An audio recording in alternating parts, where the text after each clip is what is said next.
Projeto apoiado com recursos da Lei Federal Aldir Blanc, número 14.017, de 2020. Projeto aprovado no edital 002 de 2020, Projeto EF24.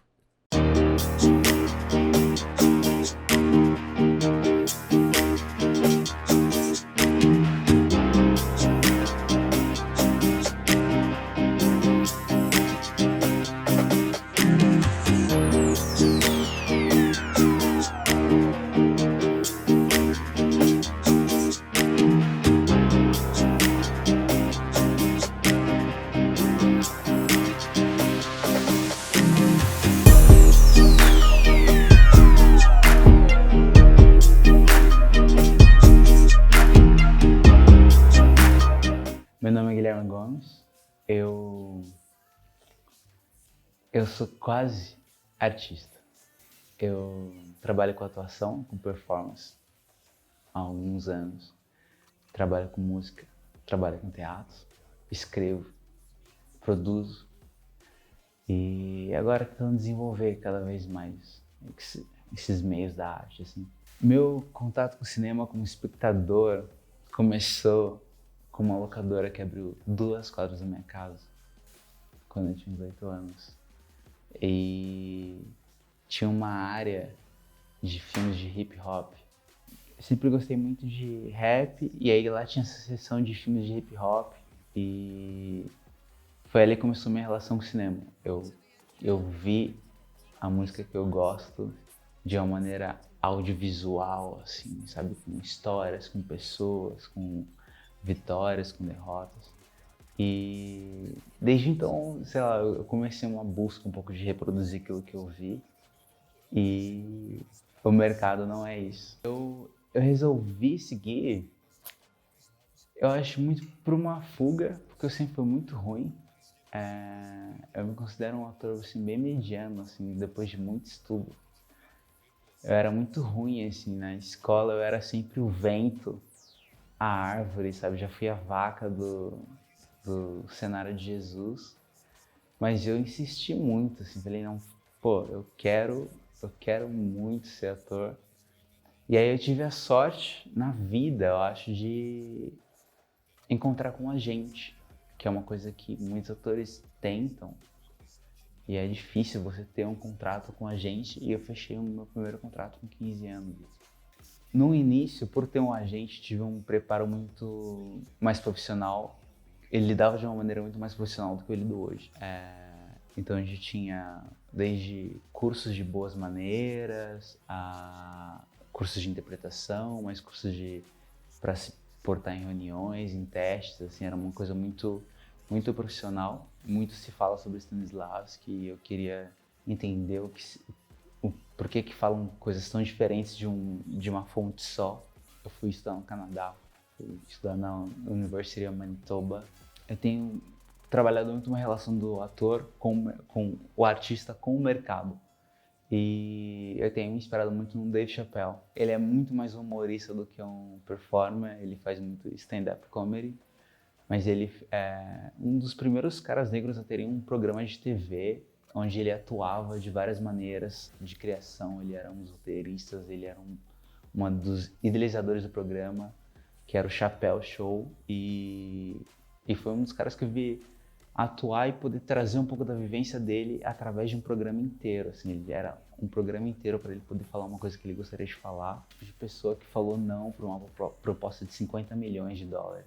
E, infelizmente, a gente tem poucas referências negras no cinema em geral. No Brasil nem se fala. Eu não consigo te dar 10 nomes de atores negros renomados brasileiros. Uma mentira foi o primeiro encantamento. E a mentira de tipo, vou fazer uma arte que vai mudar alguma coisa, sabe? E não foi assim. No começo não foi assim de jeito nenhum, assim.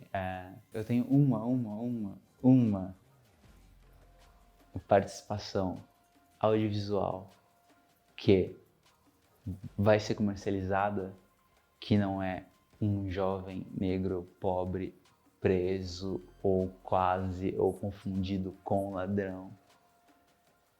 Então eu tenho literalmente uma. Então eu tava muito uma mentira, falando, não, pô, vou começar no cinema, vai ser irado, vou contar histórias que vão mudar perspectivas de pessoas. E não é isso. Não é um filme, não é dois, não é três. E hoje eu tô tentando me encantar num trabalho que é tentar mudar uma indústria. A peça Prostituta Respeitosa, do Sartre, que apesar de ser de um francês branco, escrevendo sobre os Estados Unidos, a gente fazer uma adaptação para o Brasil, foi uma chance muito grande de falar sobre a arte e racismo. A gente acha que tá muito ok e não tá. E quando a gente trouxe essa peça para fora, conseguiu apoio, conseguiu músicos, conseguiu equipe de luz, conseguiu fazer esse projeto sair. Começou com uma semana muito ruim, de um público muito baixo, e terminou com um mês estendido e com a sala cheia, ao lado de um projeto social de trazer pessoas em situação de rua para poderem assistir uma peça de teatro.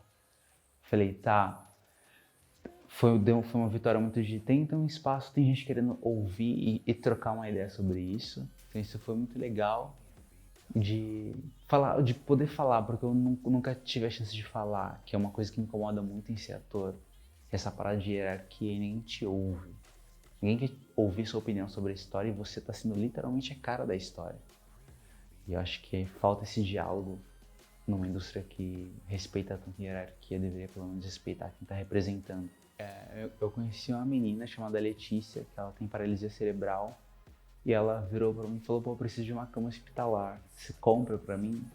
Meu anjo, eu sou artista, não tenho dinheiro pra comprar uma cama hospitalar, mas eu faço arte. Talvez se a gente consiga comprar uma cama hospitalar. Foi muito simples, a gente fez uma campanha de crowdfunding pra ela. A gente pegou ela, a mãe dela, levou num parque, tomou um sorvete e filmou um papo. E aí com isso a gente fez uma campanha, a gente conseguiu comprar uma cama hospitalar, conseguiu reformar uma lojinha que elas estavam fazendo na frente da casa dela, e ainda sobrou uma grana para elas comprarem alguns produtos, e hoje elas conseguem se manter. Eu não tenho muito orgulho de trabalhos grandes, de grandes cachês, honestamente eu tenho muita vergonha dos trabalhos que eu fiz, assim, e é uma coisa que eu quero mudar, eu quero poder ter mais orgulho de falar, pô, eu fui lá e fui direção criativa desse projeto, consegui um agente de renome no Brasil, tá com situações perfeitas para ser um artista, que essa é a parada. A arte é espera. Você espera para o momento de estar pronto ou mais próximo disso. E por isso é uma coisa elitista, porque quem tem dinheiro para estar alimentado, com casa, estudando e com tempo para estar na sua melhor versão quando um trabalho chega, são poucos nessa situação.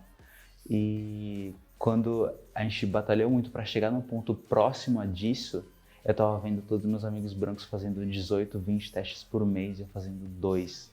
E aqueles 2 sendo cruciais, porque vai conseguir dar alguma coisa para minha família. Porque eu só podia ir em casting que tava escrito negro, saca? Não podia ir num casting que tá escrito jovem. Não, mas aí, pô, não tá nada aqui, não falou que é loiro. E eu colava, assim, esse era o único negro no casting, só pra pelo menos ganhar um cast, saca? Então, isso foi muito frustrante. Fiz teste pra um personagem que não era uma coisa estereotipada de pessoas negras. Eu fiz um teste com um médico. E, pô, foi muito empolgado falar sobre isso. Fui pesquisar sobre como é essa questão de se formar, de passar no seu primeiro ano de clínica, como que médicos procuram emprego, como é que é essa primeira... Porque é um trabalho de extrema responsabilidade que tem um preparo muito longo, assim, então deve ter uma glorificação muito bacana. Ao chegar no teste, assim, o diretor literalmente desconsiderou que eu conseguiria imaginar o que é ser médico e tentou... Pô, imagina que você passou num teste de algum... Sabe, ele tentou diminuir como se eu não conseguisse imaginar nem aquela realidade. Ele não conseguia me ver ali. Eu acho que uma técnica de atuação é muito útil para a vida, a imaginação da criança, sabe? Então, sempre tento olhar um pouco como a primeira vez. Também lembrar esses desgostos e tentar mudar ele. Porque, querendo ou não, hoje a gente vive numa indústria que a gente tem um hiato de 20 anos entre um longa-metragem comercial ser distribuído nacionalmente, ser dirigido, ser escrito por uma mulher negra. Saca? Tem um reato de 20 anos. Precisa ser mudado. Não tem outra opção. Tem que mudar. Alguém tem que ir lá e fazer. Nessa parada de ser artista, já fui garçom, já fui gerente, já fui coordenador de escola, já dei aula. Não queria mais trabalhar com nada que não fosse artístico, porque se é para ser estressante, que seja com alguma coisa que me move muito. Assim, faz 6, 7 anos que eu não tiro férias. Assim, eu não sei o que é férias, assim, mas eu vivo só disso. É muito trabalhoso, é muito difícil, é muito necessário desdobramento o tempo todo, mas eu vivo disso. Um colega meu pediu para eu conversar com um jovem de 16 anos, adorável, aliás, que ele quer ser diretor. E aí ele, pô, já conheço você, queria saber como é que é ser diretor, que eu penso muito em dirigir filmes. Eu falo, tá, primeiro, você não vai começar dirigindo filmes, cara. Eu sinto muito, assim. Eu tô estudando isso há 8 anos, eu dirigi o primeiro filme recebendo ano passado, saca? Então, você não vai começar dirigindo filmes, não vai ser legal, não vai ser gostoso, você vai segurar muito claquete, você vai carregar muito cabo. Se tudo der certo, não. Se você tiver condições, não. Que bom, espero que tenha, queria que todo mundo tivesse. Mas não é romântico. Mas é, sim, uma jornada de muito aprendizado, no fim das contas. Tirando países onde a população negra é literalmente majoritária, como Nigéria, que tem uma cena de produção assim magnífica, porém muito de nicho, saca? Essa é a parada. E eu acho que essa é a dificuldade do ator negro, porque do artista negro em geral, porque mesmo quando é a Nigéria que tá mostrando uma realidade de lá, fazendo um filme de lá, vira um filme de nicho. Porque a arte é uma indústria. E o racismo é estrutural. Então o racismo ele está em todas as indústrias. Então todas as indústrias hoje, quando a gente olha, são dominadas por homens brancos. E se são eles que estão fazendo essa escolha de aumentar essa diversidade, eles acabam, de uma maneira ou outra, colocando esse negócio de nicho, sabe? Eles te veem como um outro. É como a sociedade aprendeu a nos ver. Vou respeitando os períodos. Então, por exemplo, eu sempre achei que eu sou muito um ator de romance, eu sempre achei que fosse muito um roteirista militante, assim. Eu gosto de falar mal dos outros no roteiro, mas eu gosto de atuar coisas fofinhas. Mas chega a períodos como esse, numa pandemia, que a gente vê o descaso com a população mais carente e a gente vê ainda acontecendo casos de racismo absurdos, como um cara ser morto no mercado por seguranças. Eu tô com vontade de fazer arte que incomoda. Então, esse é meu perfil agora. E eu espero que ele mude. Não quero só ficar, sabe, quero falar de coisa boa. Mas agora eu não tô com vontade. Mas eu quero. Então eu quero que meu perfil mude, mas meu perfil não é esse agora. Não sei, acho que o perfil é uma coisa muito... vai rolando, assim. O que o mundo tá precisando? O que você acha que você pode ajudar? Assistam romance, tá, gente? Vejam filmes bonzinhos.